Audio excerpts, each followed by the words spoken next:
Buongiorno, Focus Bollettino Colture Erbacee, aggiornamento che da oggi avrà un taglio diverso. Siamo arrivati alla fine dell'annata agraria 2021-2022 e cominceremo a dare conto dei risultati ottenuti nelle sperimentazioni di questa annata agraria. Nei giorni scorsi abbiamo tenuto la conferenza finale del progetto Horizon 2020 IVM Prize. Se andate nel sito di Veneto Agricoltura alla pagina progetti www.venetoagricoltura.org progetti troverete IVM Prize con i contenuti, molti contenuti di questo progetto, comprese le ultime pubblicazioni. Il progetto, il più grande mai fatto per quanto concerne il diserbo integrato, ha riguardato le possibilità di riduzione degli erbicidi in diversi paesi europei, compreso l'Italia.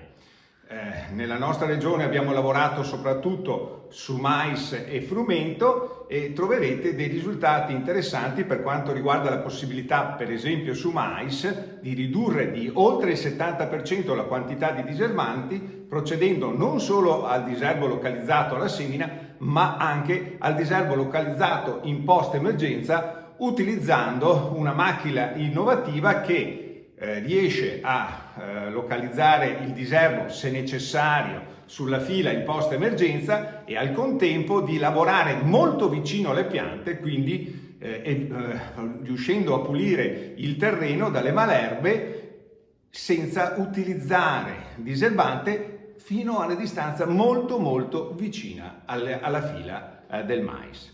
Ma si è lavorato anche sul frumento e si è visto come si possa ridurre notevolmente la quantità di diserbanti chimici di sintesi sul frumento anche applicando degli interventi meccanici sostitutivi degli interventi chimici. E non solo, ma anche lo scouting riesce a individuare appezzamenti a frumento che richiedono anche nessun diserbo né meccanico né chimico. Un approccio integrato secondo i principi della difesa integrata. Guardate il sito, guardate i video che ci sono nel sito e troverete molte informazioni interessanti per cambiare qualcosa nel 2022, non solo per ridurre l'impatto ambientale, ma anche per ridurre i costi di produzione. Alla prossima!